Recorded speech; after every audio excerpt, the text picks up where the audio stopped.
Production funding for Behind the Headlines is made possible in part by the WKNO Production Fund, the WKNO Endowment Fund, and by viewers like you. Thank you. District Attorney Steve Mulroy tonight on Behind the Headlines.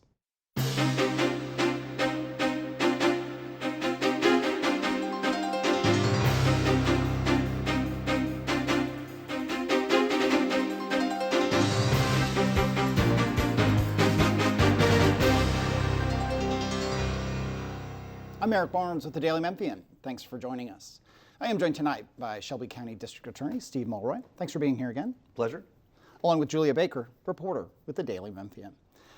We'll talk about a lot of things going on right now. We'll certainly talk about the legislature's in session, you may have heard, not sure. And we'll talk about some of the developments that are coming there and proposals, and we'll talk about as much as we can with you, so we appreciate you being here. I want to start with a kind of bigger picture question in terms of the role of the DA, as we then go into all these detailed things and these proposed changes and limitations and potential limitations and expansions and so on. I think the layperson thinks of the DA, and you can correct me if I'm wrong, if I simplify this or just get it outright wrong, but they think of you as sort of the DA's office and part of the investigation of potential crimes or accused crimes and figuring out what was going on there. They certainly think of the DA as the office that begins to literally prosecute the crimes and figure out, hey, there's nothing to this, we're gonna throw it out, we're gonna take this to trial, we're gonna hold this person for longer, we're gonna do a plea bargain or settlement. And then there's punishment, and obviously in conjunction with the courts and the judges and so on, and putting people in jail or not, right? Or diversion and so on. Sure. But one of the things I'm curious about is how do you view, if at all, your role in deterrence of crime?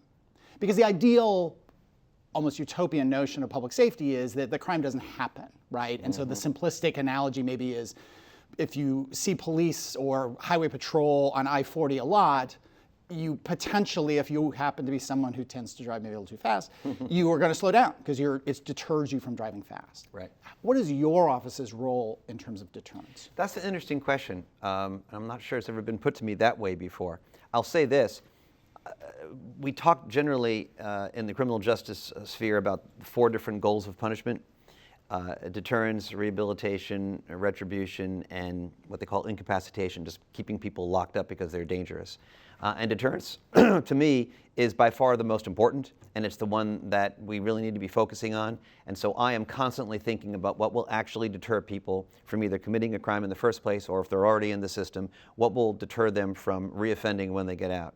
And it kind of governs everything that I think about in terms of what punishments to seek, what kind of alternatives to incarceration might be appropriate in some circumstances, what kind of rehabilitative interventions we should insist on as a condition of, a plea bargain or something like that. So yeah, I think it's fundamental. So with those things in mind, and that is heavy on your mind, some of the proposals coming out of the state, and people have to bear with me because they're complicated, and we can correct me where I get some things wrong, and we'll go into them. But a lot of it is around bail, sentencing, but let's just focus on bail, right? The state has put forward an amendment that would allow judges to deny bail to certain violent offenses. The crimes where parole is fully prohibited include first-degree murder, second-degree murder, aggravated vehicular homicide. Excuse me, you're talking about the constitutional amendment, right? Yes, the constitutional amendment that's been put forward, especially aggravated kidnapping and so on. There is also a proposal from Senator Brent Taylor, who's put forward some changes to when bail can be put towards violent crimes. There's also changes, I think, both in the amendment proposal and that Senator Taylor has put forward around no longer considering people's financial ability to pay in setting bail. Do you welcome those sorts of changes if they empower you to, and you talked about the different spectrum of people, to keep more people who you deem dangerous in jail longer or in jail while waiting for a hearing or a trial? To the extent that it retains discretion for the individual district attorney or the judge to take into account individual facts and circumstances, the answer is yes, I welcome those interventions, which is why I support the constitutional amendment that Speaker of the House Cameron Sexton and Majority Leader Jack Johnson have proposed, because as I understand it, it does retain discretion for the judge in individual cases. So I support that constitutional amendment. There are other bills that are pending that Senator Taylor and others have put forward that I support. So, for example, there's a proposal to make it a separate offense, a Class A misdemeanor, to violate bail conditions, to allow us to more quickly arrest people who are violating their bail conditions. Not only do I support that, I was actually the one that suggested it to Senator Taylor. It's an idea that came from Nashville DA Glenn Funk. There's a bill to allow pretrial services to do more to monitor compliance with bail conditions. I support that. There's a number of things that I support. I don't support the one that you just referenced about outlawing consideration of the defendant's financial considerations. I think it's highly problematic. I think it's very likely unconstitutional, but it's also bad policy. And if I could just briefly explain why. Please. Right now we have a system where, since there is a constitutional entitlement to bail in Tennessee, if a judge thinks that somebody is likely to reoffend, that they are in fact a danger to the community, what they do is they set the bail unaffordably high to keep the person in. If you are not allowed to consider the defendant's finances, then you will never know what is unaffordably high. That's one problem.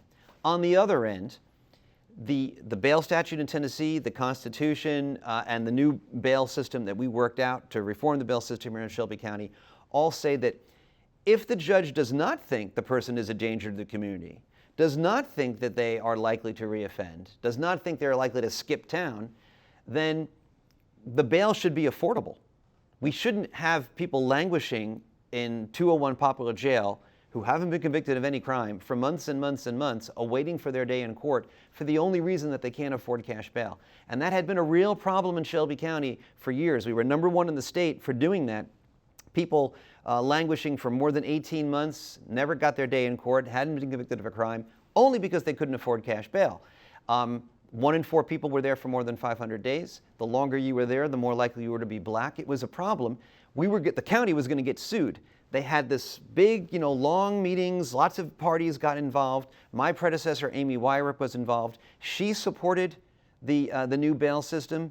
And all it does is provide a hearing 72 hours after arrest. If you're still locked up, you get a hearing, get a lawyer, a judge, one of my prosecutors is going to argue the other side, and they consider such things. Are you likely to reoffend? Are you a danger to the community? If so, we're going to keep you. If not, we got to give you affordable bail.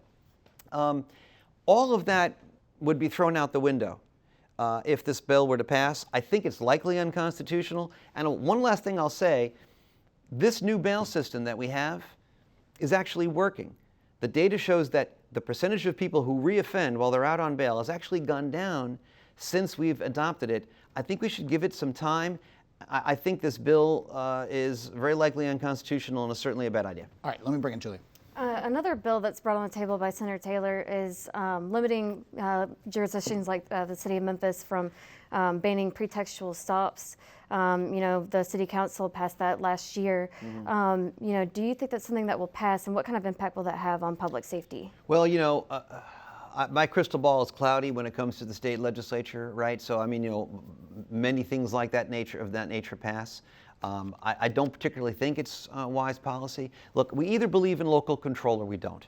We say we believe in local control, and then we, run roughshod, usually over Memphis and Shelby County. What I know is this, that the particular offenses that were targeted in the Memphis City Council ordinance are a very, very small subset of things like, the expired tag, window tint, something hanging from your rearview mirror, something along those lines, that are not directly related to public safety. And the data shows that on the one hand, they are not really strongly correlated with getting arrests for bigger things. It's like only 2 or 3% of the time do you stop them from that and, aha, I found a kilo of coke, or aha, I found a submachine gun, right? At the same time, they are very strongly correlated with racial profiling. And racial profiling is not only bad in and of itself, but it alienates the community and makes the community less likely to cooperate with law enforcement, providing tips, reporting crimes, serving as witnesses, and that's the #1 thing we need to do to bend the curve on violent crime. So, I think reasonable people can disagree on whether a particular ordinance is a good idea. Maybe the Memphis ordinance isn't perfect, maybe it needs to be revised, but the idea that a city under local control should be able to talk about these things and not have the heavy hand of our Nashville overlords squelching it, I think is a reasonable idea. You mentioned pretextual stops by the police. There's a lot of uncertainty about the future of Chief Davis in the new administration under Paul Young. You do a lot of work, obviously, to say the least, with MPD and the staff there and the leadership there. Does that uncertainty of her future affect any of your work with MPD? Well, clearly, to the extent that we may be wanting to talk about, sort of fundamental reforms within the department, the uncertainty may retard that, right? It may, put this big cloud of uncertainty, as you put it, over that. But I will say that, we have a good working relationship, Chief Davis and I have a good working relationship with her boss, Mayor Young. And we talk regularly, and we're doing the best we can. Paul Young actually be new mayor. Paul Young will be on the show next week for 2 episodes, actually, to talk about the new administration and some of these issues. From your seat, what do you want to see, and what have you maybe even talked to the new mayor about? What do you want to see from the mayor? So, first of all, I want to commend the mayor for his overall approach, which is we're all in this together. We need to stop fighting amongst each other and criticizing each other and see if we can work together, consensus-based strategies to make public safety #1 priority. I think that's a refreshing change. I am glad to see it. So I want to commend him for that. I have sat down with the mayor just recently, in fact, a number of different times to talk about the things that I think we'd like to see, and I think we are seeing eye to eye. So there are specific reforms within the police department that I think might help us to raise our clearance rate, our solve rate. Okay. There are something called environmental design. So like if you make the environment less hospitable to crime, more street lighting, clear vacant lots, repair abandoned buildings, have more regular watches, you can prevent crime from committing in the first place.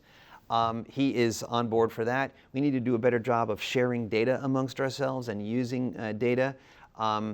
The violent crime interventions, the more robust use of the city's GVIP program, where they GVIP. Yeah, it's a group violence intervention program. There we go. You identify the 500 or so people that are most likely to be a danger. So like Block 901, Exactly. Youth Villages has a program. I just Memphis Allies, Block 901, all that stuff. Yeah, So all more this- of that. More of that. That stuff seems to be working. Exactly. So all of those things, I went down a list of things I wanted to talk to him about, and we agreed on every one. It was very refreshing. Let me bring Julia back.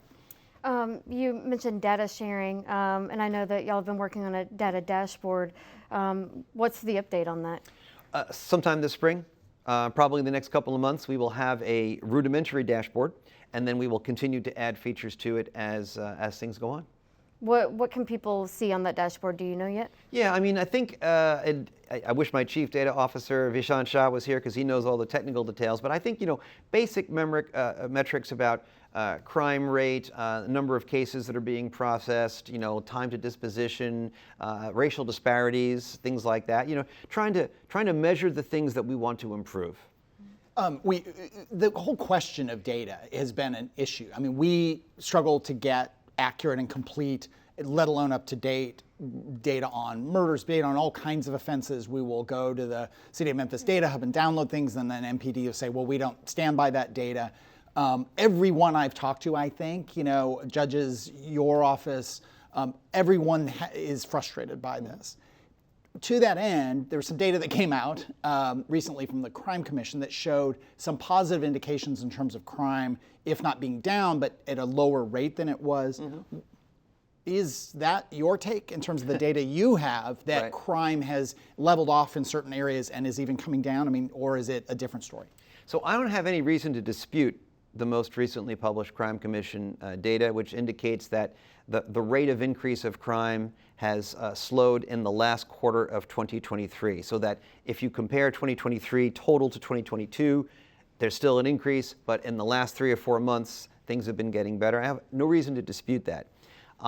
I am, focusing right now on data that deals with the administration of justice as opposed to crime itself, although we will get there.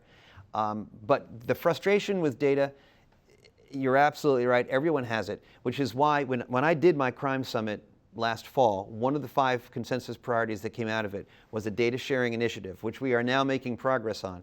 The idea is that our data systems need to talk to each other better, they need to be interoperable, we need to agree on common understood metrics of how we measure performance, and then put it out there in a way that we're not arguing, and everyone can see the same data. When you said earlier that data showed that reoffenses since the new bail system was put in place are down of people released. Yep. That's your data or judicial commissioner data? That is judicial commissioner Okay. data. Okay.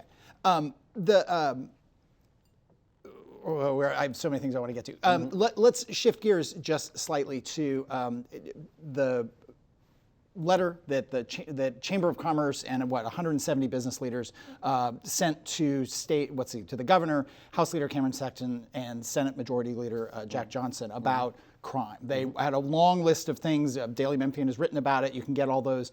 I guess I should go through them, but worried about the viability of Memphis as a business location, $50 million for protection in tourist zones, bring in more public defenders and judges, possession of a stolen firearm, a felony, blended sentencing around juvenile crimes, bail reform measures, which are in line, I think, with what the ones we talked about with Senator Taylor, car forfeiture after drag racing and reckless driving, and hiring and bonuses for highway patrol officers.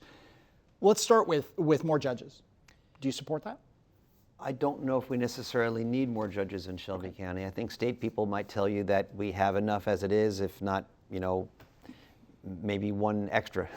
I think there are things that we could do in the system right now using the existing judicial resources that could really speed up our time to disposition, kind of clear out the backlog, if you want to call it that.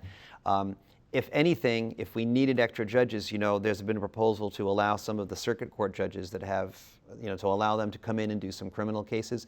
At least they would be Shelby County judges who are elected by Shelby Countyans and responsible. Okay, civil court justices who could come in. Okay. At least they're accountable to the people. And just real quick, because we're not going to have time to go through them all. No, we're not. Right. The Chamber of Commerce letter, in my view, is a mixed bag. I wish they had consulted more with people in the criminal justice system about this.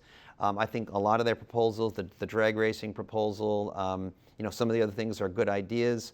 $50 million from the state sounds great. I don't know if I would want it to be only for tourism zones and only for those areas. I think there's other things we could do with that money that would be more efficacious. But the general idea that we need help from the state is a good one. Going back, and apologies to Julie, but going back to this notion, and you talked about metrics and trying to make your office more efficient.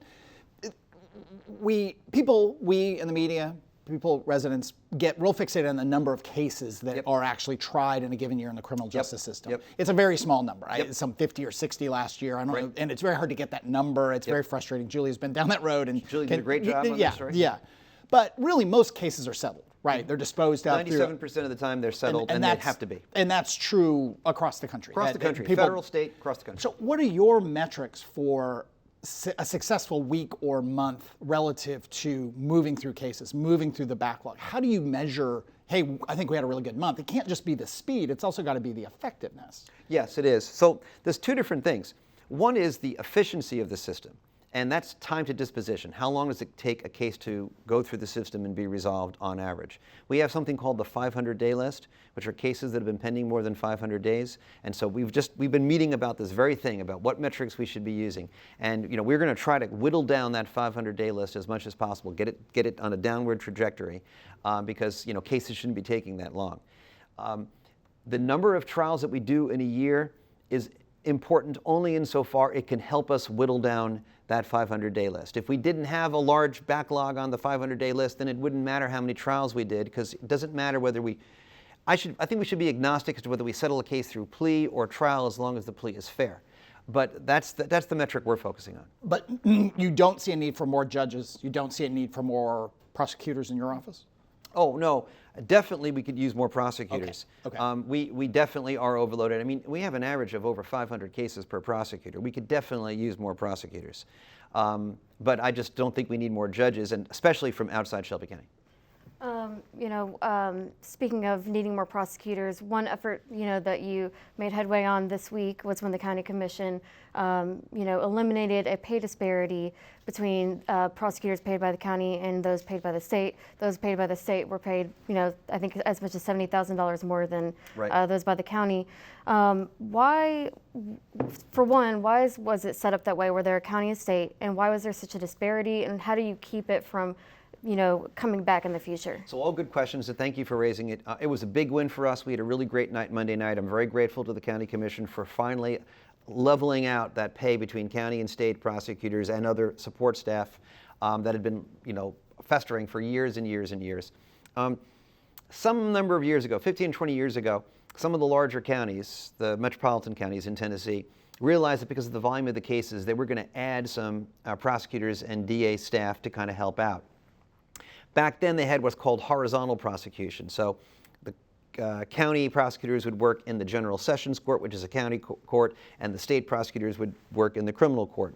But a long time ago, under my predecessor, Amy Wyrick, something that really needed to be done took place, which is we went to vertical prosecution, where the prosecutor moves with the case from the beginning to the end, stays with the same, the victims and the witnesses work with the same people. There's no temptation to just kick a troublesome case upstairs, and it works better. So now there's really no difference in duties between state and county prosecutors or support staff.